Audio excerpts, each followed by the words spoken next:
Hi, Hayden speaking. Hi, Hayden. It's David here. How are you?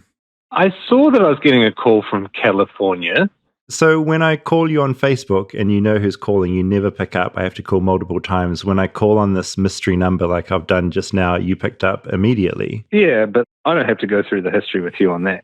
We're doing an episode that's set in Australia today. It's about a mystery that's been going on for many, many, many years. It's a very strange story, probably too strange to talk to you about. But I'm just wondering, sort of as a side dish to that, what is your take on New Zealand's neighbour, Australia? Well, I don't want to be parochial and say it's my patriotic duty to hate them or anything like that, but they are bad, aren't they?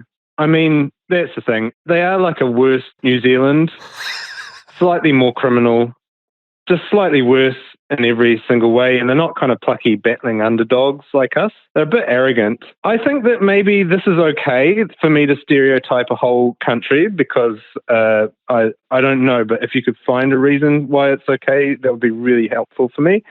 I will say that I had some really great sandwiches in Melbourne, and there's some really cool things to see in Australia, and Perth I like because it's far away from everything. I'm David Farrier, a New Zealander accidentally marooned in America, and I want to figure out what makes this country tick. Now, if you've been following along, you'll know that I was recently unmarooned, spending some time in Australia. While I was there, I kept making this podcast, turning my eye to what makes Australia unique and interesting. A few weeks back, we looked at shark attacks after I'd read a headline saying that Australia had more annual deaths caused by sharks than any other country on Earth. I'm pleased to say that today's episode takes place entirely on land in the busy city of Melbourne, where Hayden said they have really good sandwiches. But it also involves sudden, sometimes shocking incidents taking place on inner city streets. Imagine you're just standing there minding your own business when a man starts having a seizure next to you. As he drops to the ground convulsing, he has one simple request. Please sit on me right now. You look around and you're the only one that can help. As the man continues to pulsate on the ground, you do what the guy wants. You sit on top of him. You sit, you hold him down, and after a few minutes, the whole thing's over. He gets up and says, "Thank you, you have helped my seizure," and he walks off into the night. Your good deed is done. But years later, you're at a bar and you hear someone else have the exact same thing happen, except they've got a name for the guy. They call him Fake Seizure Guy. And he's been doing this for a very, very long time. This is the Fake Seizure Guy episode.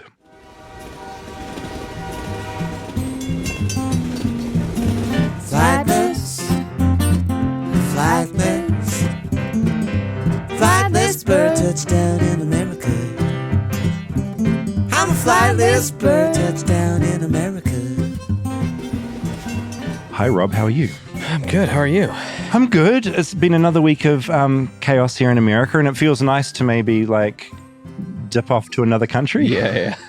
Have you ever sat on anyone at their request? Has this ever happened to you here in America? You can be honest. It feels like it has.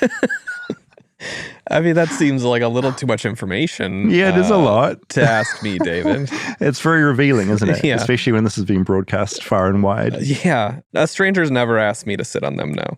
If someone was having what appeared to be a medical emergency and they said, sit on me. Sit on my chest. Sit on my chest. Yeah. You do it? It's hard to know with these things, like, unless you're in the situation, what you do. I feel like this is one of those very specific things. I don't know what I would do. Yeah, I guess it would be slightly dependent on if it seemed like someone that was unstable. Yeah, so you'd be assessing them in the moment, thinking who they are. Yeah, you fell over and started seizing, and You'd sit on me? If you were like, that's how you save me. Sit on me. Is sit on my chest. That means so much. Thanks, Rob. Or it really depends on the context. If I'm just walking down the street, though, in like New York, and there's someone on the ground doing that, I don't know how quickly I jump on their chest. Okay, well, we'll circle back to this. Okay. After the doc, because I'm curious if your expectations have changed. Because this episode is set in Australia, I wanted to just tick off a few things. So the shark episode, I did all the interviews in Sydney. This is in Melbourne. This sweater that I've worn for a few episodes now, this is VB beer. So I saw some comments on that and I thought it was a typo. So this is a beer in Victoria, and Melbourne is in Victoria. In honor of the Australia episodes, you're doing an Australian accent for these, right? Absolutely. I'm speaking in that now. Okay. Yeah, you can tell the difference? Yeah, absolutely. The difference is, I feel like the Australian accent is a bit more irritating. Maybe I would say that because New Zealanders hate Australians. But I feel like it's a bit louder. And it's like if New Zealanders are Canadians, like a bit soft and gentle, and then Americans are a bit louder and more like obnoxious. That's a bit Yeah, like you've made that Australians argument before. I think there's got to be like phonetic things that are different, though. More than just like loud and obnoxious. No, there are. Like, and there's more intelligent and quieter. There's that as well. More and there's also with what they're saying. There's lingo that differs as well. Before we get into this very specific story about fake Seizure Guy, a couple of things that I learned while I was in Australia. Melbourne has hook turns. Do you know what hook turns are? No, I don't even think I could take a guess. This terrified me. So I was driving in a friend's car and I was driving along and I had to turn right. And they said, "This is a hook turn." I said, "What are you talking about?" I looked this way. What side of the road was I on? I had to look this way. And a hook turn. So usually when you, so hard explaining like traffic directions. Is it just the degree at which you're turning? No. So instead of, say you're driving in a straight line and you need to turn right, usually you would be in the right lane, right? Ready to turn right. A hook turn is, no, you duck off to the far left out of the way. So traffic is passing you the whole time. And as the light changes, then you make your big turn. So it's the opposite to what you feel that you're meant to do anywhere else. And it's apparently cyclists do this. Wait, so you're crossing traffic twice to turn? Okay, I'm going to show you this illustration of what a hook turn is. And it's very specific to Melbourne. So you're basically like, if you're going to turn right, you go off extremely to the left, like you duck off to the left and wait. Mm-hmm. And then when it's ready to turn, you quickly do your turn and merge into the traffic that's going in that direction. So you're looking at traffic coming from both directions on that turn then? You are, yeah, it's terrifying. Yeah. It's awful. But that's what you do in Melbourne. And I just found that really unique. I was like, why the hell are we doing this, Melbourne? This is crazy. It's just Melbourne or it's all of Australia? I'm on Wikipedia now. No, just Melbourne. They've got their own turn technique? They've got their own thing. I'm on Wikipedia, great website. The legal use of hook turns by motor vehicles is relatively rare, but it's been implemented in some jurisdictions, notably in Melbourne, Australia, to keep the centre of a road free from congestion for use by light rail. And Melbourne has a lot of light rail. And trams. So yeah, that's the other thing I should say. So Melbourne has a lot of trams running in the middle of the street. Mm-hmm. And if you're going to turn right and you're sitting in the right lane, you're potentially in the way of a tram. So instead you go far off to the left. Anyway, I've learned not to try and ramble on about driving in a podcast because it's really complicated to talk about. Yeah, it's complicated without, especially even seeing the visuals. I'm not. Doesn't help. I'm kind of get it. But just know that if you're in Melbourne and you're going to be taking a turn, prepare to be stressed out because I was very stressed. But they drive on the same side of the road as us? They do. No, separate. Different. Separate. No, so we drive, in America, we drive on the right-hand side.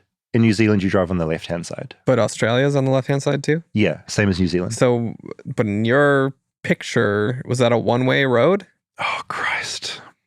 All your explanation was you're on the right side of the road to turn right. But you're on the left side of the road turning. No, where am I? What country am I driving in this hypothetical situation? Yeah, you'd be on the left side. I'll be on the left side. You're just doing a hook around. Okay, it makes more sense now. Sorry, I was in the wrong. Yeah. I was mentally driving in America in my explanation. Which that turn sounded crazy because you'd be going across oncoming traffic to then cross both. No, I understand the confusion now. But if you're on the left, it makes a little more sense that you're getting out of the way. Yeah. To then go all the way across. Yeah, that's exactly it. Got it. You nailed it. Got it. Entirely my fault. I often do this. You know, when I got back from being in Australia, I had to mentally adjust as I got in the car. Like, what way am I about to drive? Like, what side of the road? The idea of driving on the other side of the road freaks me out a little bit. I mean, the trick I always do is like you just follow the car in front of you. Sure. But I was driving in New Zealand after being in America, and there were sort of a back road, and my friend was like, "You are aware that you're on the wrong side of the road," and I was like, "Holy shit!" Turning too, it's all so second nature of like, am I taking the inside or the outside? No, there's all of that lane? comes into play. Plus, you're driving on the other, like you're physically sitting on the other side of the car. Anyway, another thing, because we're in Melbourne, a lot of people wanted me to go and investigate Carrot Man. Have you heard of Carrot Man? Different from Carrot Top? Different from Carrot Top. Okay. Now, this isn't an episode about Carrot Man, but because he's in Melbourne, I wanted to just make you aware of him. Dubbed Carrot Man, this Fitzroy resident's adventures with a distinctive prop have won hearts in Melbourne and beyond. It's a prop guy? He carries around a giant carrot. He's a prop guy. But Carrot Top's a prop guy. He's a prop comic. Oh, he's a prop comic. That's what he's known for. Oh, that's so funny. So no, Carrot Man unrelated, but does have props, much like Carrot Top. Okay. That's him carrying a carrot. He just walks around with a carrot. That's all he does. So I just wanted to acknowledge that. It's another weird thing in Melbourne. I guess we have people like that in America. Distinctive kind of go-tos. Yeah. Do you any come to mind? Like specific, like that's a guy we know about? New Zealand has like a lot of them as well. We had a guy called One Dread who passed away fairly recently, but he, as the name implies, just had one big dread. He had a house somewhere, but he mostly lived on the street, and he was a real character. He was like very short, massive one, like wadded up dread that reached to the ground, and he was like an icon. I mean, in Chicago, you've got Thax Douglas. He's like a poet. Okay. And a lot of bands will have, like, he'll write a poem. What a great name, Thax. And he'll come out and read a poem before the band starts that it's like about the band. Oh, I love him. And he's been around the Chicago music scene for like 25, maybe more than that, 25 at least. So let's get on to the story of fake Seizure Guy. I'd written about him on Webroom a few months before I went to Australia, so I was sort of very curious about him, and I thought, because I'm on the ground, I should actually start talking to people about what happened. How did you hear about him? This is a new guy you heard about? It's a new guy. I started hearing murmurings about it, and the more I heard, the more I was like curious to actually figure out what the hell was going on, which is how I got into this journey. But the very first, the way it started, it had an American link. I heard about it from an American. Wow. It was about 4 months ago when I first spoke to someone about this story. I was in my little apartment in Los Angeles and was Zooming with a 21-year-old student currently attending the University of California. He'd messaged me a few weeks earlier about a story that sounded, well, right up my alley. It happened while he was studying abroad a few years back. So my name's Noah. I'm a fourth-year sociology student at UC Davis. And I ended up in Melbourne because I had the opportunity to go abroad. And I had the choice between Melbourne, Sydney, and Brisbane. And Melbourne seems like the flattest place. I don't like hills and stuff. So that was primarily my main motivation to going to Melbourne, was that it was flat. He's not wrong. Melbourne is flat. If you want hills, you go to Sydney. If you want flat, you go to Melbourne. Noah ended up getting to Melbourne in July of 2023. He found lots of things to love, like Australian football, even though he missed a few things from back home. The lemonade was a problem. You guys don't have actual lemonade on that side of the world. I went to New Zealand too. It's the same shit. But we weren't here to talk about the lack of lemonade down under. We were here to talk about something strange that happened to him in the lively neighbourhood of Carlton. It's mainly known for its Little Italy Street, an indie theatre called the Nova, as well as a lot of cafes where students hang out. Just take me through it, like right from the beginning, like where you were, what you were doing, what happened. Yeah, so next to my apartment building in Carlton, there was this nice park that I would just go to and read at. So one day I went, can't remember if I was reading or writing a journal or something. I was kind of distracted, and I saw out of the corner of my eye, there was this guy 20, 30 meters away from me. I couldn't see him too well, but he just seemed kind of odd. I don't know really how to explain it. That might be a detail he added in later with the benefit of hindsight, or maybe he just got that thing that happens sometimes when you just sense something's a bit odd in the air, which is fair because odd was about to happen. And then a few minutes later, I saw that he was convulsing. He had no control over his body. And I was concerned, so I sort of looked over there and just making sure he was okay. And then he fell to the ground and kept convulsing. I'm like, oh shit, something's wrong. And so I don't know if it was because I had a hero complex or I'm like, oh, this dude's in trouble. I need to help him. Maybe I was just bored. I ran over there and tried to help. And so the first thing I did was I asked him, like, are you okay? Is there anything I can do? And really without pausing, he said, like, I need you to like lay on top of me and restrain my arms and legs. And I don't know why, but I was just like, okay, I'm not thinking about this. I'm just going to do it. Stay tuned for more Flightless Bird. We'll be right back after a word from our sponsors. Support for Flightless Bird comes from Quince. Now, elevating my style used to mean breaking the bank, but with Quince, you can get high-end, versatile pieces at prices you can actually afford. Now, I can upgrade my style by snagging killer luxury essentials that sync with my vibe and wallet. For me recently, that's a lot of outside stuff for when I'm hiking, a lot of shorts that breathe really well, and because it's really cold, I have a puffer jacket that I absolutely adore, and it goes with me everywhere, whether I'm in Los Angeles in the cold or in New Zealand in the cold. Quince also has all the must-haves like Mongolian cashmere crewneck sweaters from $50 and iconic 100% leather jackets and versatile flow-knit activewear.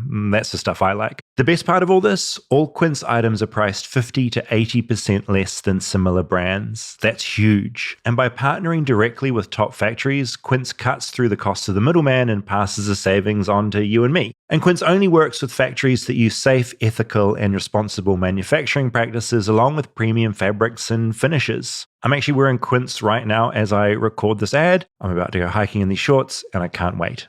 Indulge in affordable luxury. Go to quince.com/bird for free shipping on your order and 365-day returns. That's QUINCE.com/bird to get free shipping and 365-day returns. Quince.com/bird.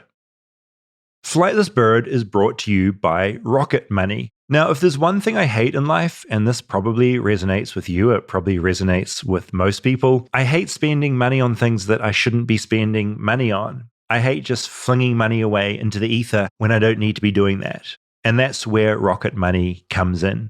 Because so often you sign up for something, you forget about it after the trial period ends, even if you put it in your calendar, then you're charged month after month after month. The subscriptions are there, but you're not using them. In fact, I just learned that 85% of people have at least one paid subscription going out unused each month. And thanks to Rocket Money, you can see all your subscriptions in one place and cancel the ones that you're not using anymore, saving you money. Rocket Money is a personal finance app that helps find and cancel your unwanted subscriptions, monitors your spending, and helps lower your bills so you can grow your savings. You can see all of your subscriptions in the one place and know exactly where your money's going. For ones you don't want anymore, Rocket Money can help you cancel them. The dashboard gives you a clear view of your expenses across all of your accounts. And you can get alerts if bills increase in price, or if there's unusual spending activity, or if you're close to going over your budget. Rocket Money has over 5 million users and has saved a total of $500 million in cancelled subscriptions, saving members up to $740 a year when using all of the app's premium features. Cancel your unwanted subscriptions and reach your financial goals faster with Rocket Money. Go to rocketmoney.com/bird today. That's rocketmoney.com/bird. rocketmoney.com/bird.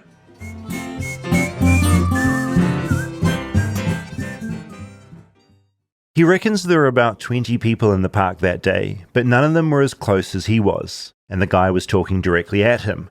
And so, he helped. So I laid on this guy for about 10 or 15 minutes. He was telling me like what to do, how exactly to lay on him. I remember him getting mad because he was a bigger dude than me. He was trying it felt like his arms were trying to like break out of my like grasp on them. He would tell me to like, no, you got to grab harder. You got to move this way. He was like, what are you doing? Like, this is like, he was getting upset at me for like not doing it correctly. And I'm like, dude, I haven't done this before. I'm not an expert in this shit. But I just remember it went on for like 10 or 15 minutes. An added level of surrealness for Noah is that he hadn't been in Australia that long. He was in a new country, doing a new thing. He just went along with it. The whole time, he sounded so confident about what I needed to do. Like he had this happen a lot to him, and this was just like a normal thing. So it seemed just like a medical seizure or something. I remember getting really tired because I kept having to restrain him. And then he started shaking less or convulsing less. And finally it stopped. And then I rolled off him or whatever, stood up. And then after a few seconds, he stood up and then he just walked away. I was really surprised. There wasn't like a thank you. There wasn't like a anything. He just walked away, didn't look back at me. I was like, what the fuck just happened? What had happened is that Noah had just met fake Seizure Guy. He didn't know it then, but he found out soon enough. I was in the tram with like 5 of my friends. And then I just heard one of them say, have you guys heard about the dude who goes around Melbourne having fake seizures? And I like look at him and like, what the fuck? And there was like a few minutes of me processing. I made him show like every single thing on Reddit. There's a good picture of him on Reddit. When I finally saw that, I'm like, holy shit, that's the guy. By the time I talked to Noah, I'd already been lurking on Melbourne Reddit for about a year. I'd periodically see posts about these incidents, but the mods would just delete them pretty quickly, within minutes. I did some Googling to try and find news stories about it, assuming I'd find them, because it seemed to be happening a lot. There wasn't a single story about it. And so I added it to the list of things I wanted to figure out when I went to Australia. It was a 15-hour flight from Los Angeles to Sydney, Australia, and then another hour-and-a-half flight to Melbourne. On the way, I watched some CCTV footage of a user called Porker. He'd uploaded it to YouTube early last year. It was taken at his father's timber business, and it's timestamped just after 5 p.m. You see fake Seizure Guy entering from the right of frame, suddenly dropping to the ground where he begins to convulse. 15 seconds later, Porker's dad enters frame, asking if he's alright.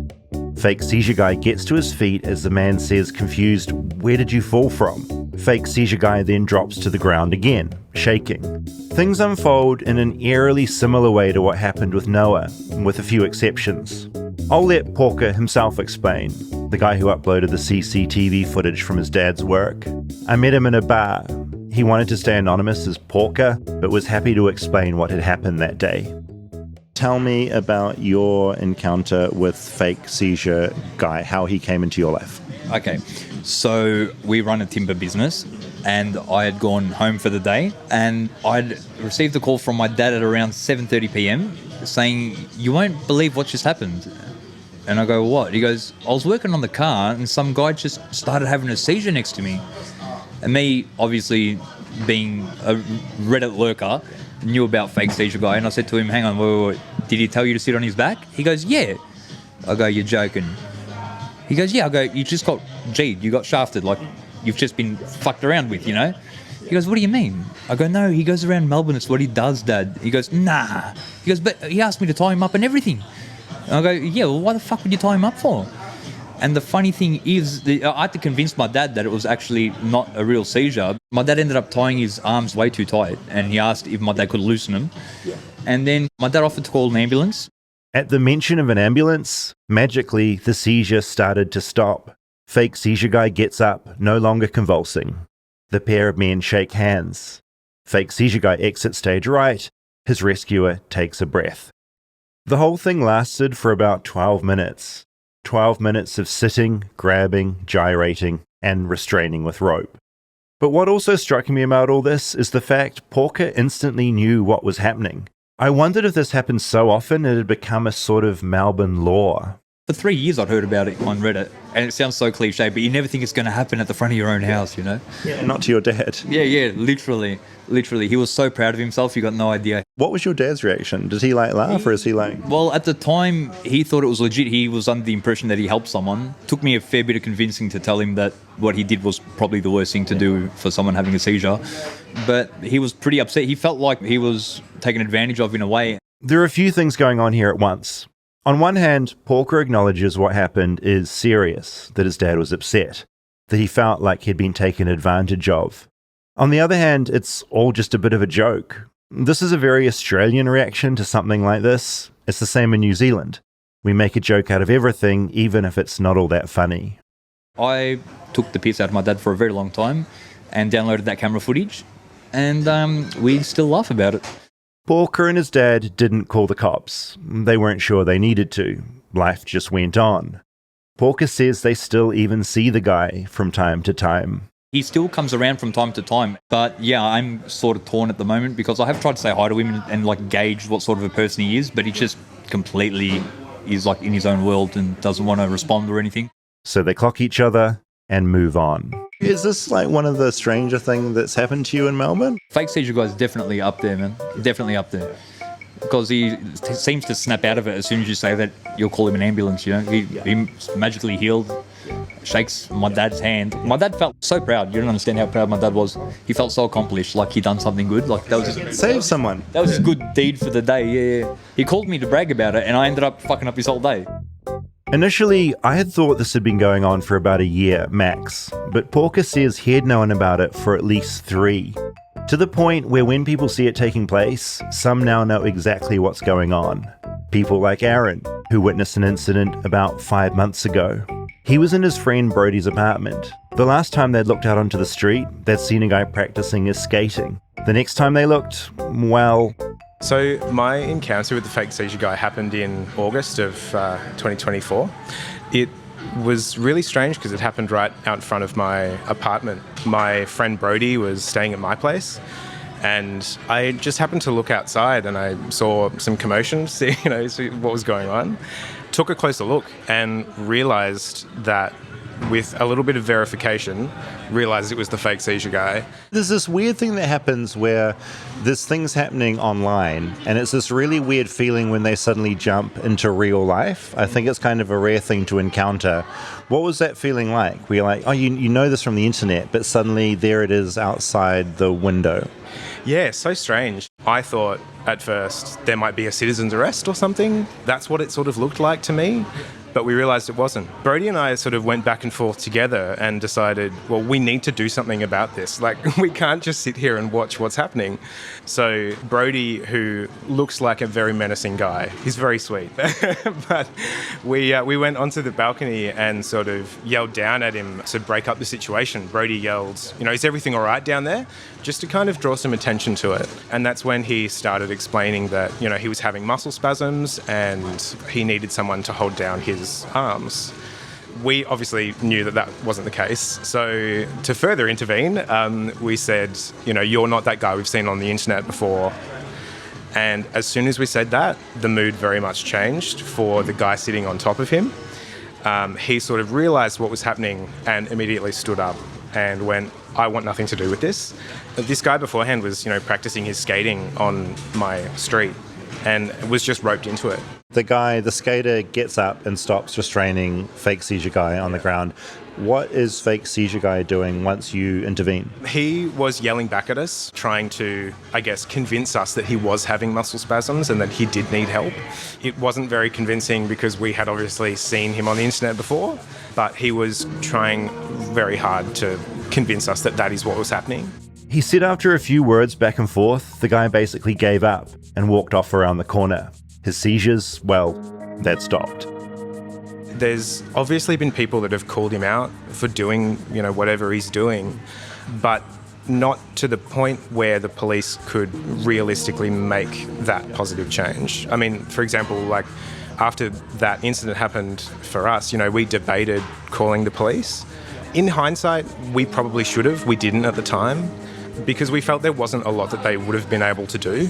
And I think ultimately that's something that a lot of people have felt as well. There's not a lot that they could do. I think he obviously doesn't have maybe the social skills to be able to recognise that the behaviour is wrong. He continuously defends himself in those interactions. And I think it's really quite sad, actually, that he doesn't have the means to be able to change that behaviour. How well known is he here, do you think? The night of the day that event happened for us, we were actually going out to the pub to meet some mates. Yeah. And we had a great story for them. They were hooked the whole way through. But all of our mates that we were with knew about the fake seizure guy. All this reminded me of someone else, someone back in America, a man called Kevin Carpet. Kevin Carpet likes to pretend to be carpet so people can step, or if he's lucky, stand on him. I'm reading from a piece in The Cut from 2022. Several times a week now since the 1980s, he lies down on the sticky floors of New York clubs and positions himself so that people can stand on him, or can't avoid doing so. Eventually, he took to wrapping himself, Cleopatra style, into carpets. which is why he's known as Kevin Carpet. The piece continues. Kevin considers his pastime a sort of long-durational performance art. After the second hour, I start zoning out, he says. It's a Zen-type state. I'm feeling the people, hearing what they're talking about, he tells us. I'm looking down at everyone hanging out, and I just phase out of being a person.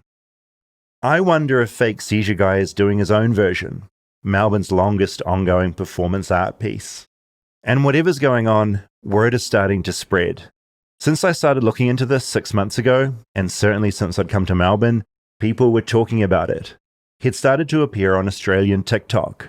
There's a few really weird things about Australia that we just seem to ignore. Every Aussie city has one thing the locals think is normal, but it just really isn't.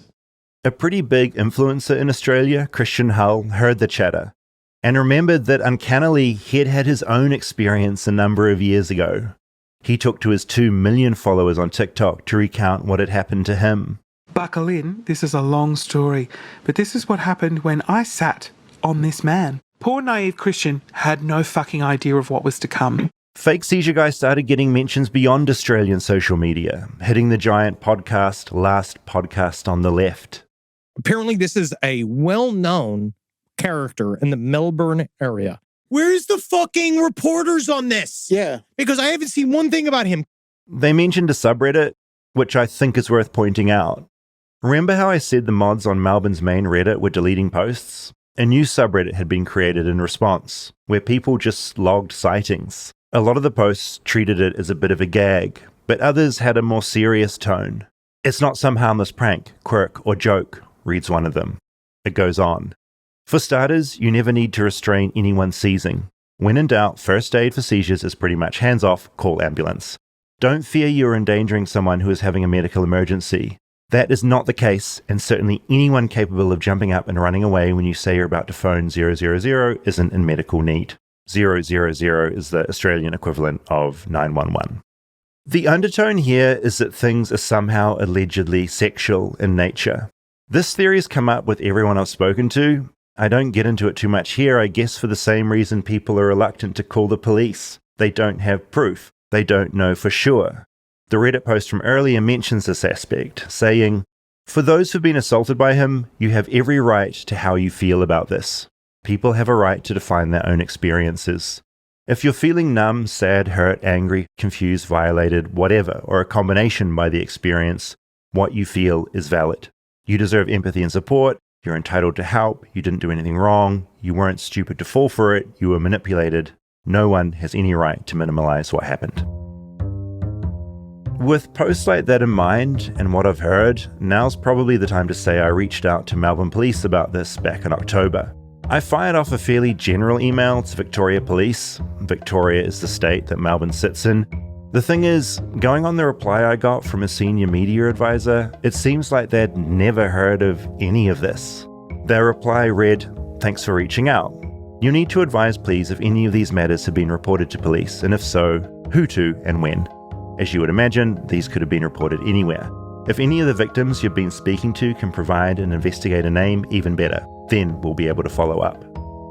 I went back and forth with police, and just over a week later, they came back with a more proper statement. Victoria Police is aware of a man using public transport who is alleged presents to have seizures and then inappropriately touch people who go to his aid. While we haven't received any reports from victims, police have spoken with this man about his behaviour. This included when local police were called to a welfare check on the man on August 25th. The man did not require medical treatment. We encourage anyone subjected to such behaviour to make an official report. This means we can then use this information to investigate and lay any criminal charges as appropriate. Shortly after getting this email from police, I got another email I was not expecting. It said it was from fake Seizure Guy's friend. And suddenly, my whole perspective on this thing shifted. Again. Let me just read out the whole email that arrived in my inbox. I know the fake Seizure Guy really well. I've spent a lot of time with him over the past few years. He has really severe autism. He's completely harmless. He would never sexually assault anyone. He simply does not know that his behavior is unacceptable to people like us. The reason he wants people to sit on him and restrain him is that he's stimming. He's trying to get what's called deep pressure stimulation, which is a common symptom of those who have severe autism. e.g. enjoying weighted blankets or hugs. I've attached a link where you can get more information. Applied Behavior Analysis, edu.org, What is Deep Pressure Stimulation? I'm worried your article might inspire vigilantism in Melbourne. As you're aware, he has become a boogeyman on Reddit, and a lot of people are talking about how he is a dangerous sexual predator, which is not true. He is disabled, and I assure you that he's harmless. And our community has a responsibility to look after people with disabilities and keep them safe. I'm keen to chat more. Let me know when you receive this email. This stopped me in my tracks, and I wondered if I had this whole thing wrong. Were the motivations of fake Seizure Guy nothing more than rumour and conjecture? Was the alleged inappropriate touching mentioned by the police just a need for this deep pressure stimulation? A disclaimer here, this isn't a podcast episode about autism, and I'm not going to even pretend to be an expert here. I get anxious even raising it because there's such a vast range of experiences, all valid in various ways. And I'm not trying to say autism is an excuse for misleading people. Even the applied behavior analysis that friend mentioned in his email seems to be a field filled with massive debate, some calling the field itself abusive. What I did find out is that according to the latest stats out of the US, about 1 in 36 children have been identified with autism spectrum disorder. And experts in the field of autism told me that some do enjoy deep pressure stimulation. But here's the thing. Regardless of whether this person's autistic or has something else going on, this behavior of allegedly pretending to have a seizure puts both the community and the guy at risk. Stay tuned for more Flightless Bird. We'll be right back after a word from our sponsors. Flightless Bird is sponsored by BetterHelp. Now, what is my relationship to green flags? To be honest, until I read this ad, I'd never heard of them. We often hear about the red flags we should avoid, but what if we focused more on looking for green flags in friends and in potential partners? If you're not sure what they look like, therapy can help identify those green flags, actively practice them in your relationships, and embody the green flag energy yourself. Whether you're dating, married, building a friendship, or just working on yourself, it's time to form relationships that love you back. As for me in therapy, it's something that I've had an on and off relationship with over the years, but this year I'm really cracking into it, and I'm seeing a therapist once a week, and it has been, thus far, invaluable. It's my thing for 2025, which I know sounds very LA, but look, it's helpful. BetterHelp is fully online and makes therapy affordable and convenient, serving over 5 million people worldwide. Access a diverse range of more than 30,000 credentialed therapists with a wide range of specialties, and you can easily switch therapists anytime at no extra cost. Discover your relationship green flags with BetterHelp. Visit betterhelp.com/bird to get 10% off your first month. That's BetterHelp, HELP.com/bird. Support for Flightless Bird comes from Blue Nile. Now, are you planning to pop the big question? I'm not right now, but look, one day I might do. You never know. I hear it's a huge moment, but what they don't tell you is how many decisions you'll have to make when choosing the perfect engagement ring. Shape, size, style, setting, cut, color. I'm getting stressed just talking about this. And if you're like most people, you may have absolutely no idea. But I hear that they're going to know exactly what they want. So it's time to learn, and fast. There's no better place to start than BlueNile.com.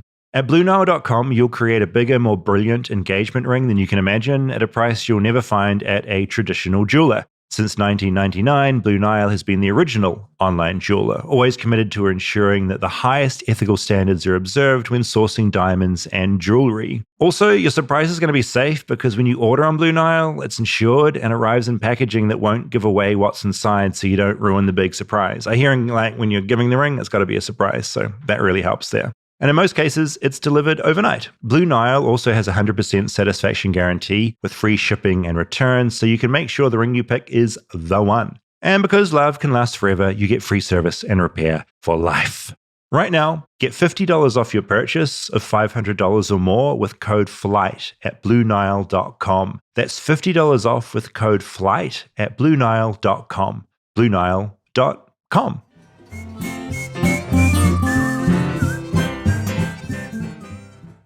With all of this in mind, I replied to fake Seizure Guy's friend asking if we could talk some more. I requested more details, just simple things like how did they know him? Did they have any concern for his friend's safety, given the way he was conducting himself with strangers? Could I maybe talk to someone more directly involved? And did the man have any kind of care or help? My questions went unanswered. My emails went unanswered. I tried again. It seemed like out of anyone, his friend would have the answers I needed. They never replied to me. So, because I was in Melbourne, I decided to talk to one final person. The social media star who'd had a first-hand experience. From what I could tell, he had had the earliest documented experience with fake Seizure Guy, encountering him in 2019. When I reflect, I'm like, every single second is a giant red flag. It's like literally a red flag the size of a king-size bed being waved in my face, and I just didn't see any of them. Christian was out with his friend Ben, filming some content for TikTok. They didn't expect the content they were about to get. He couldn't have picked a more opportune time because I was at my most vulnerable. I hate the cold, and it was dark and cold in Melbourne. It was winter, and we were just near the casino by the river. I just noticed this very thin, sort of gaunt-looking younger gentleman who was clearly, in my mind, having a medical episode. And he's come right up, and he's sort of shaking a little bit, and he looks, I'm like, oh, shit, having almost no medical experience. I was like, oh, I think he's having a seizure. Look, by this point... And so I was like, okay, so I sat on him like he was a bus stop. So I'm sitting on him. What is this even doing? You know how this goes. It starts small. And then it was just another instruction. Okay, can you put them behind my back? And just escalates. And so I start straddling him, and I'm holding his arms now. So he's like a horse. I'm riding him like a horse. At this point, all the stories are just bleeding into each other. And mainly with Christian, I'm interested in what he makes of this all now. It's insane to me that, one, the media haven't done anything. Two, it is like so well known in Melbourne. Some people are like, well, why hasn't he been charged? But when you think about it, I sat on somebody. What could the police do? Like, stop being an idiot and don't sit on people who are clearly not having a seizure. Although the whole thing is so fucking strange. It's right on that sort of line where the police can't do anything, you know, sure, we can report it to them, but it's not until he, I think, crosses that line that they have something to charge him on. And then people are so probably nervous to come forward, ashamed, and also just genuinely have no idea what the fuck has just happened because it's so quick, it's so confusing, and it's just like, did he have a seizure? Now he's getting up and running. What? In this case, Christian and his friend did call the police. It was all a bit too strange for them. Not that calling the police did very much. I mean, what had the police told me?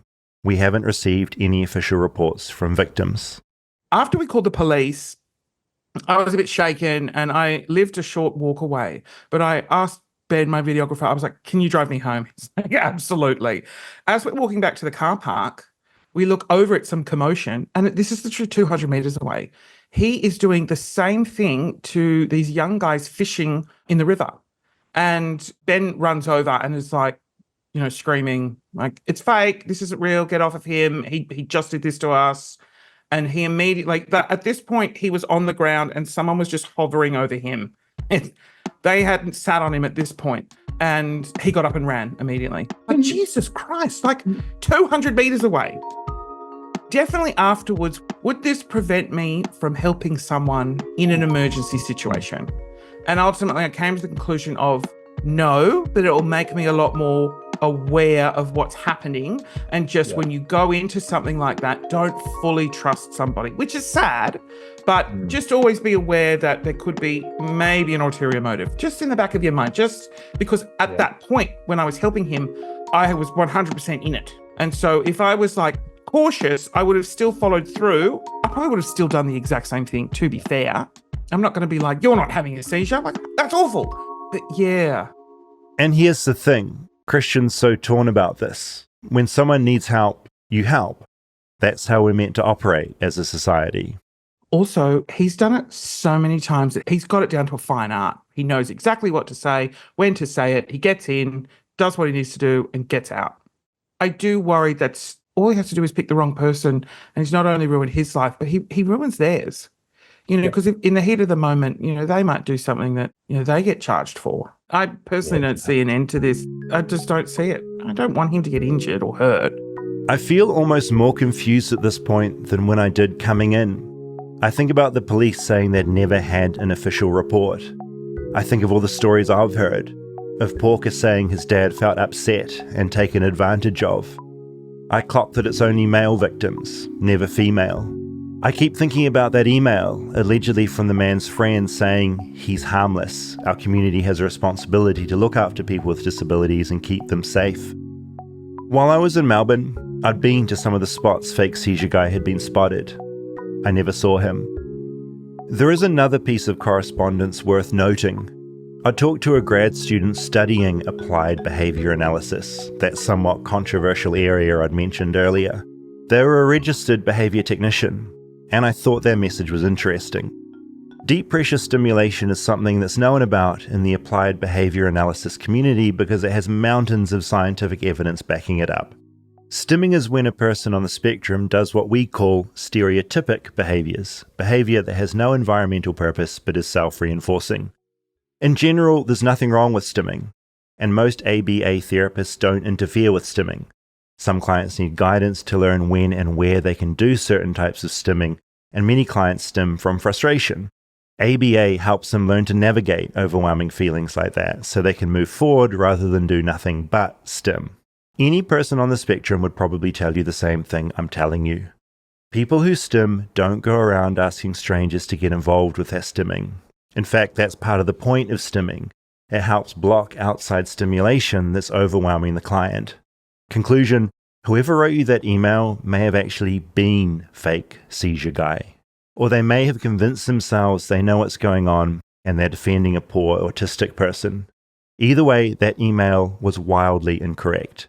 Whoever he is, and no matter what his neurostasis is, he's not stimming when he does that. Nearing the end of my time in Melbourne, I put on a screening of my old film Tickled, a documentary made with my friend Dylan. I did it at the Nova, the cinema in the same neighbourhood Noah, the UC Davis student, had his encounter with fake Seizure Guy. Tickled is about a man who came up with a series of elaborate, misleading stories so he could convince young men to tickle each other. During the Q&A after the film, someone wanted to know how many similar stories are going on, how rare they are. I replied by saying, well, Melbourne sort of has its own version. Afterwards, in the lobby, someone walked up to me. They knew who I was talking about. I used to work at a cinema down at Crown Casino, down by the river. I want to say 12 years ago. And they put a notice up on the corkboard in the break room to say, look out for this guy. Yeah. He's like been faking seizures and getting people to sit on him. This was 12 years ago. Yeah. At least. And were you aware that this is still going on? No. That's really wild. Yeah. It's baffling that he's still at it. There's no way to verify if it's the same guy, but either way, 12 years is a longer time than I'd ever suspected. If it was a different guy, well, I guess there's more than one fake Seizure Guy in Melbourne. If so, how many are there? Occam's razor says it's probably just the one guy, and he's been at it for a while. The reason, well, we're still just guessing. Before I flew back to America, I reached out to the Victoria Police again one more time, telling them what I found out and requesting an interview in person. On December 1st last year, they replied. Unfortunately, we won't be able to facilitate an interview. Appreciate you getting in touch though, and I'll definitely keep you in the loop if there's any update. Since then, no updates from the police. Things still remain ultimately a mystery. Whatever's going on, whatever the reason he's doing this, I just think, like with so many things in life, one person's personal issues don't excuse their behavior with others. Okay, Yeah, that was pretty wild. A lot to take in. I recorded that a while ago now. I mean, I'm still stunned that potentially it's been happening for 12 years. Well, it's crazy you also talked to 5 people that had encounters with him. Yeah. Before we get into too much, Noah wanted to live in a place for its flatness. Have you heard that before? Yeah, no, it's funny because my friends in Melbourne, they all talk about this, the fact that Melbourne's very flat. Yeah. And they like it there because it's flat. They can go outside and they're not getting puffed walking up hills. See long distance. They can see way into the distance. Well, is it like a claustrophobia thing or like a fear It's of a really good question. mudslides, earthquakes? No, I think it's just purely laziness. I think it's just like they don't like hills. But no, it's funny because I think, and look, I don't understand Australia properly. I'm not going to pretend to. But Sydney is very, it's hilly. It's a hilly city. Melbourne, is it like flat. San Francisco hilly though? Because I guess if it's that extreme, nothing that crazy. Because I need hills. Yeah, like, me too. I need that texture going on. I've just never heard, like, I've heard the opposite. I've heard, like, I want to go live in the mountains or, like, the hilly Appalachian. While we're talking about Noah, who was kind of my way into this, I'm going to just play you one bit of the interview that I couldn't work into the documentary because it has nothing to do with it. Mm-hmm. But I think it's very Australian. Was there anything else weird in Australia? Do you have any like weird animal encounters? Yeah, I mean, I saw kangaroos one of them gave a blowjob to another one. I have video of that. It's great. It was at a park in Melbourne called like Westerfolds Park. And there were like 20 of them and they start fighting. And then one of them like kind of leans down to give the other one a blowjob. And the other dude puts his head back. It was, that's probably illegal to have kangaroo porn on my phone, but who's going to get me in trouble about that? So I couldn't fit that in the story, but that was Noah's experience. You can't not include that in this episode either. I think we might need to change the name of this episode from Fake Seizure Guy to Kangaroo Blowjobs. Yeah, but he loved the flatness and he loved the blowjobs, so that's why he was there. Maybe just so you can like see kangaroos at a distance, and see where they are and what they're up to.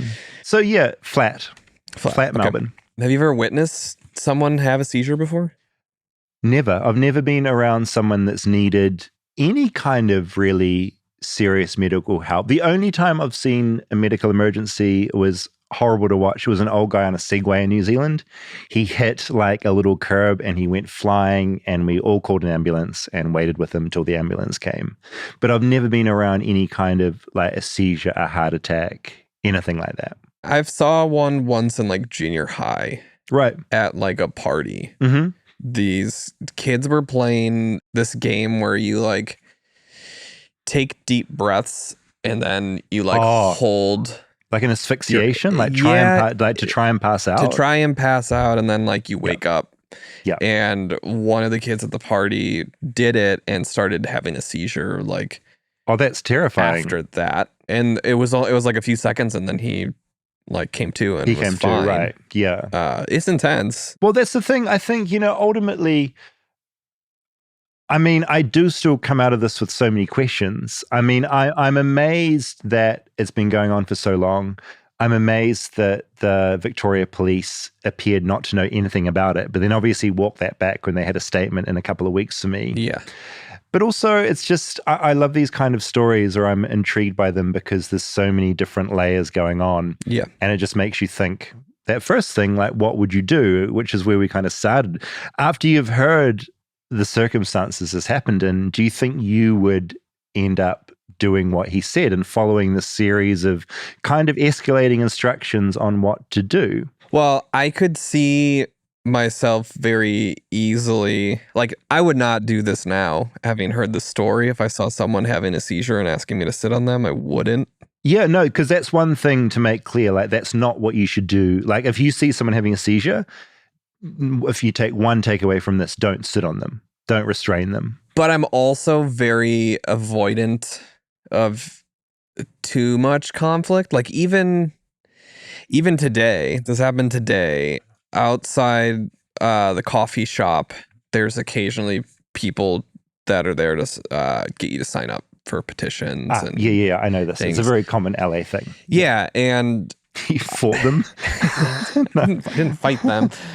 I normally like agree, and I've signed some of those before, but like I'm in a hurry a lot of times when I'm going there, but even just the like I don't have time right now, it makes me uncomfortable to like have to say that because they're also like they know to push and like they're talking to a ton of people and I know I have a similar conflict with this because I go to a bookstore a lot and they're always outside the bookstore. Always outside the bookstore. And it's with my personality, I find it very hard to say no, but I also I don't want, like, I give to a certain, like, that's set in my life. I give to certain things and I know that I can't, that's set in my brain, but I feel incredible guilt. Yeah.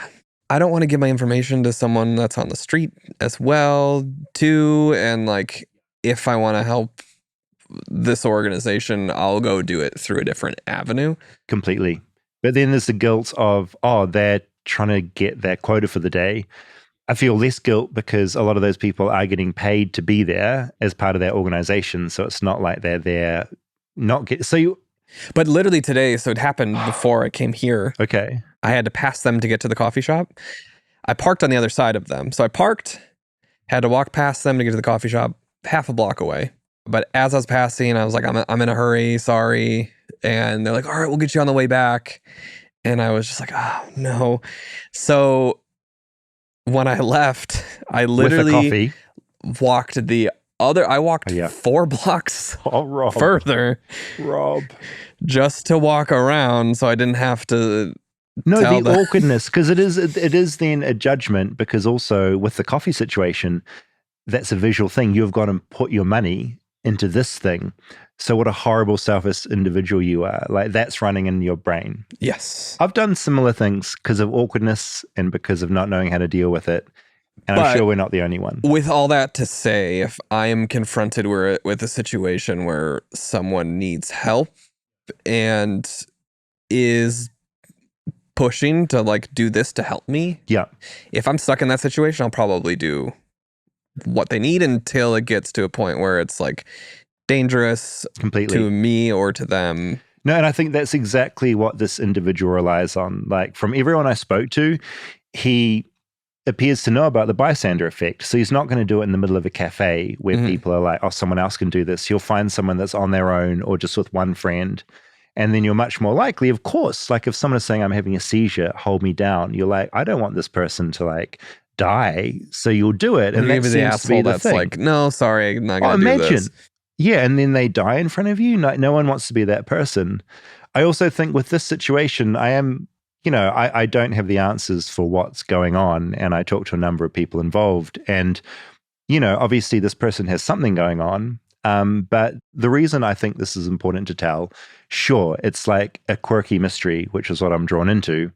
I also want the people of Melbourne to know that they don't have to do this. Yeah. I think that's kind of important. And I'm still deeply curious why the police haven't done more. Did you get the number of public seizures that happened in Melbourne just to make sure that some of them aren't real? Oh, I didn't. From other people? Like I didn't get those stats. And I have no doubt there are definitely people having seizures and you should call the ambulance. Yes. That's another tell. Like, call an ambulance. And if they refuse that, then... Well, the other confusing part to me was he's having the seizure, but he's also giving clear directions on what to do. Very clear. To help. And they escalate. It starts with sitting, and then it's restraining arms, and then like to the point of Porker's dad. Porker's a great name.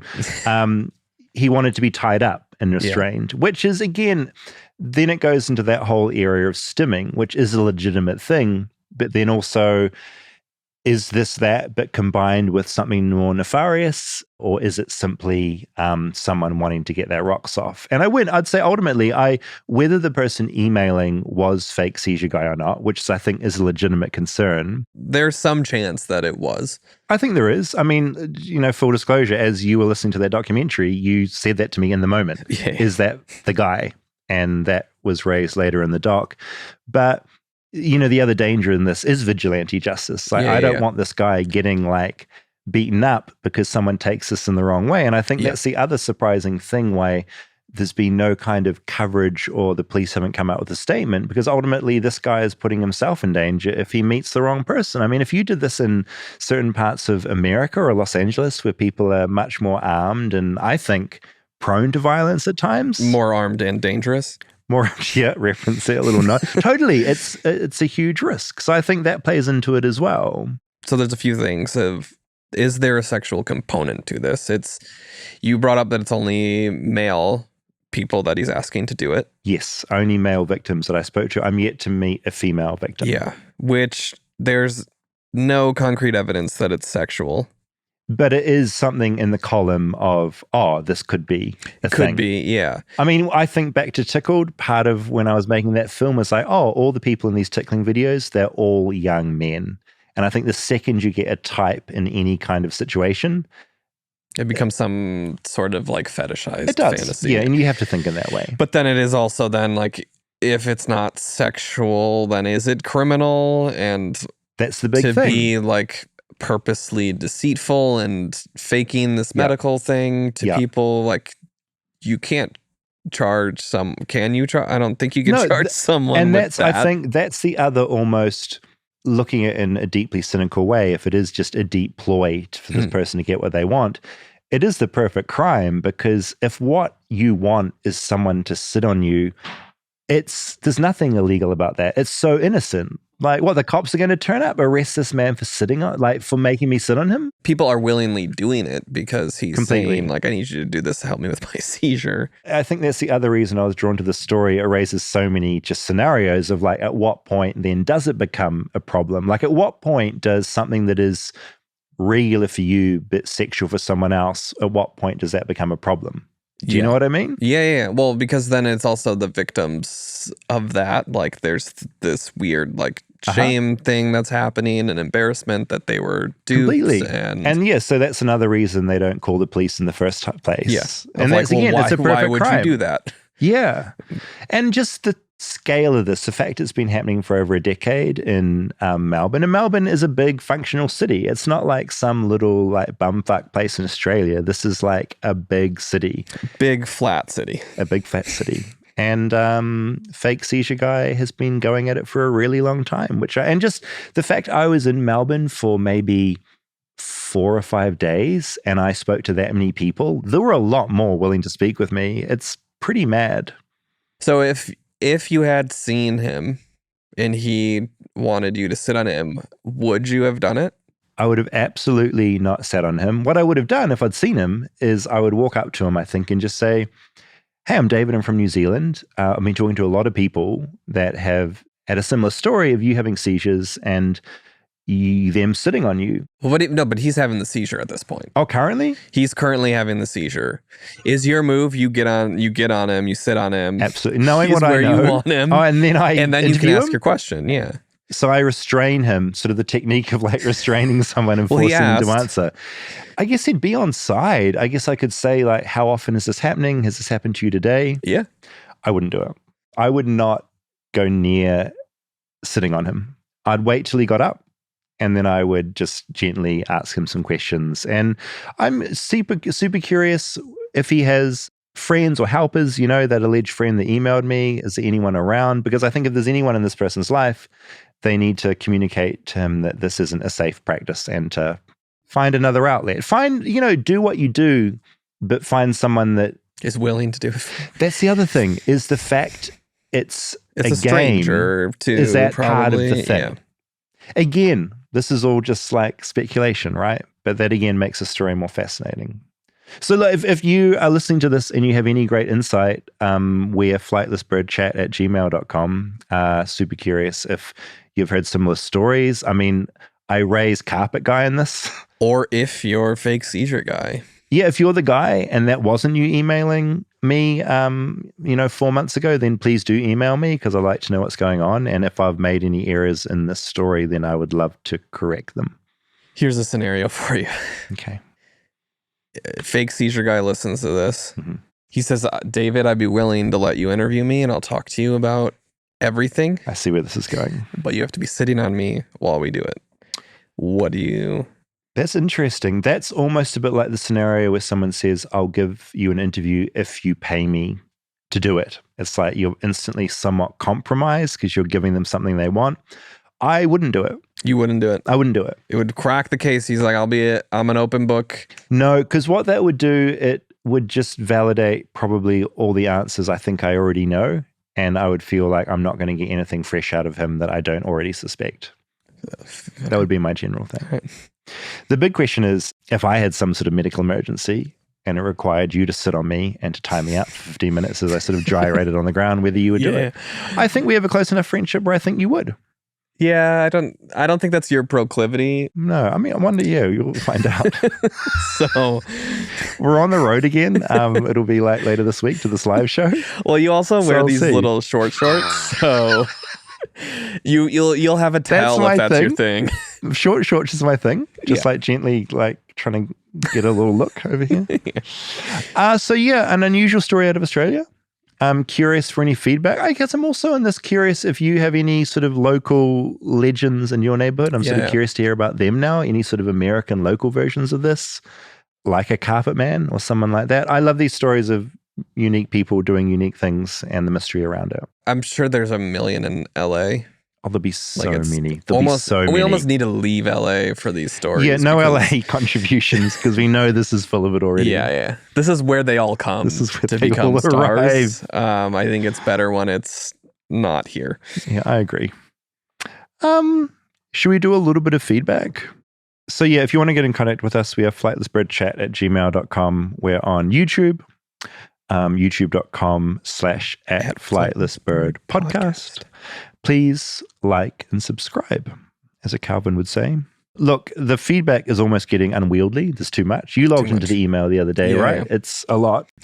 But please continue sending it. David seemed annoyed by the amount, but I was more stressed by encourage it. I was just like, because I like everything to be clear in an inbox. Yeah, and I'm like, zero oh my inbox. God, I just need to just quickly, a headline I read this morning before we recorded this, the White House is opening up a spot in their little press briefings to podcasters, influencers, and content creators, which I found fascinating. Do you know, is it like select podcasters that have been approved that come from a list? Can we? Great question. I think we should apply. Yeah, can we apply? No, I'm going to apply. Okay. And I'm going to see what the response is. I imagine it will be a rejection because I imagine the White House wants to give that spot to a certain type of podcaster or influencer. And I suspect Flightless Bird isn't in that category. I mean, we might have to pivot if you get a desk at the White House. It's time to pivot. I love Elon. A big fan. Get us that spot. All right. Now, I can't even remember what we were talking about in this episode, but I wanted... Fake Seizure Guy. No, in the previous one, we were looking for a word that we couldn't find. Yeah. What was I referring to at the time? No, it was me. We were talking about the inauguration being the same day as Martin Luther King Day. Okay. And I was like, what is this? Yeah, I saw a lot of Devin wrote in... We ended up coming up with obnoxiously conflicting, which I think is great. Yeah. Devin said you're looking for irony or paradox. And then Irene wrote in and said you were probably looking for antithetical. And I think that's the one. It's antithetical, yeah. It's not irony. You want to jump to that. Antithetical? Thank you, Irene. Just in regards to the inauguration epi, this is a person that wanted to remain anonymous. I've been a federal employee for almost 20 years. I regularly access links from whitehouse.gov for my job. The week of the inauguration, I was following a safe link per usual and quickly realized the document had been taken down. Confused, I followed my normal troubleshooting protocol and was met with the Trump propaganda. I mean, that was that big stars and stripes, jets flying across the sky.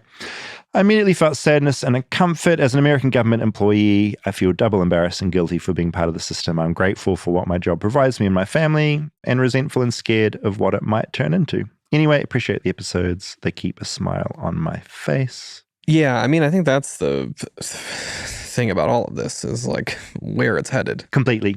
Yeah, I had another anonymous employee write in case people don't have a sense of how the federal workforce keeps this country functioning, because the media and Doge would have us all painted as lazy bureaucrats.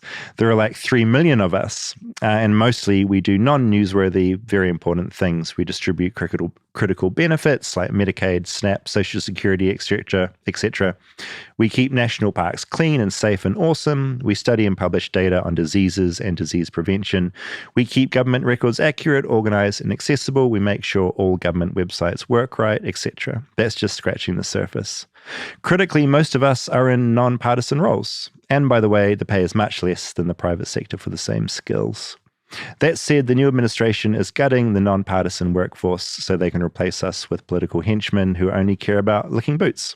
It's bone-chilling. They're conducting loyalty interviews, removing anyone who works on DIE initiatives, reclassifying non-partisan employees as political appointees, and giving Project 25 authors access to employee records and HR decision-making. So yeah, just a little insight. So Project 25 is in full force? Yeah, according to this federal employee, it is. That's scary.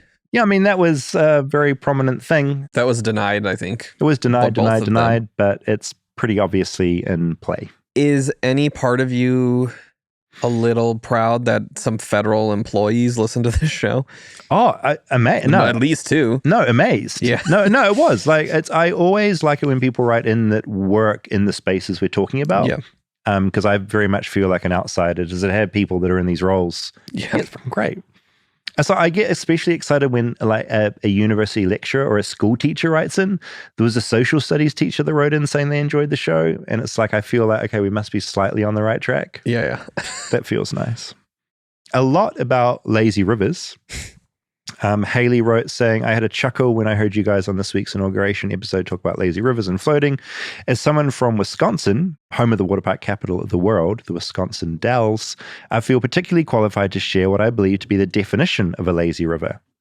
No, it's not just a chill river without rapids. It's a man-made circular river of pool water with a man-made current that pushes all of the tubes down in the same direction. Do you know about the Wisconsin Dells? This is the first time I'd heard of it. Iconic? It's a place. Okay, I mean, a big water park. It's an area in Wisconsin. It's 2 or 3 hours north of Chicago. Mm-hmm. It's like my family still goes up to Wisconsin Dells around like the holidays. And what stuff. do you mostly go there for? There's water parks. Mm-hmm. There's like a Ripley's, believe it or not. These are all great things. It's like a kind of touristy little town. I mean, everything you're saying about it sounds great. Like, I love it. Yeah. And I want to do a water park episode now because a lot of people wrote in incredibly passionately about water park culture in America. You know who would love to go to water park with you? Calvin. Oh, I would. I'm down. Both Natalie and I do not like water parks. No, you're not into it? It's just like a lot of kids and a lot of piss. Oh, yeah, in the water. Yeah. In the water. So we've kind of outlawed them, but whenever we go back to Chicago, he always convinces my mom to take him to the water park and that was his highlight of his summer was going to the water park.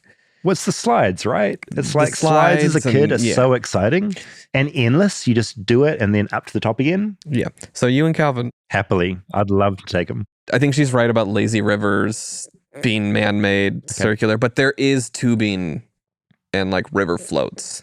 And that's where we get to now. Yeah, okay. Megan wrote in, I had a near-death experience back in 2011. My then fiance, now husband, we're living near Fort Collins, Colorado. CO? Is that Colorado? Colorado, yeah. Yeah, thank you. One day, he decided he'd go fishing near the Pudere, apparently, river, during the days I was working. One day he mentioned he had seen a bunch of people tubing down the river and we should go sometime. I was all for it. It seemed fun and harmless, and he said adults and children of all ages were tubing there. Fast forward to the next week, and another couple, my fiance and I, decided to go ahead on this lazy river adventure. We drive to Pudere Canyon, stopping at a small gas station on the side of the road to pick up the tubes. It's not a rental place, just a place to purchase said tubes. No waiver to sign or expectation to bring them back. What you do with the tubes after you buy them is up to you. I probably should have seen this as a red flag. As we're getting further into the canyon, I'm noticing that there are some rapids in the river. This is not looking like a lazy river to me, but he insisted that the part of the river we're going to doesn't have any rapids. We meet up with our friends at a good location, and our entry to the river, adult beverages at hand, we wade into a pretty cold river. As we start out, it's okay. The water isn't moving too fast. The hardest bit is trying to stay together. A group of adults and 2 kids with life jackets and helmets are getting into the water where we entered. Once again, I look at my soon-to-be husband quizzically. Are you sure it's safe? I said, looking at the helmets. He reassured me that it was fine.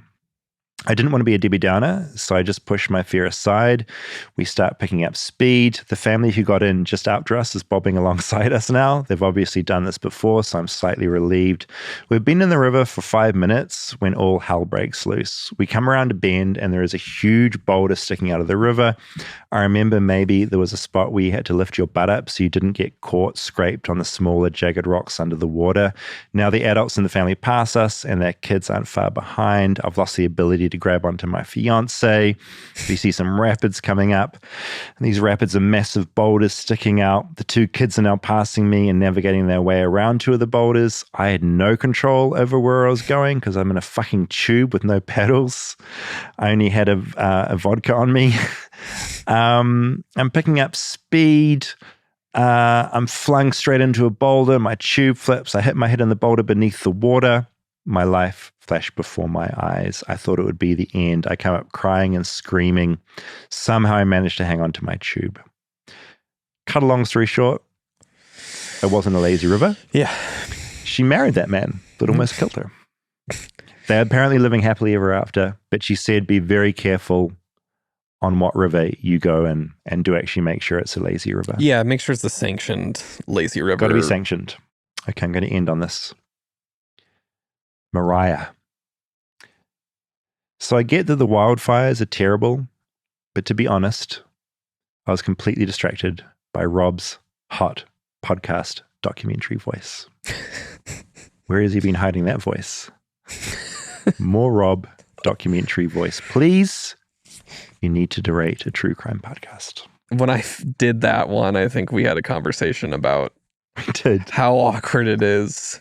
Because that's the first time, like you've spoken live a lot, but yeah, it's a different thing when you're recording something you've written and you're reading it out. And also, that was a very intense story, so you're so conscious of how you... Yeah, you have to be earnest in what you're saying, too. And I think you and I are identical, where we both struggle to be earnest. And I think that's just... I don't know, it's probably like issues from our childhood. Probably. I just want to say, genuinely, it's funny, but also genuinely, your voice is great. I also agree that it is a hot podcast voice. And I love seeing you squirm. All right, that's this week's episode. Thanks for listening in. Okay, see ya.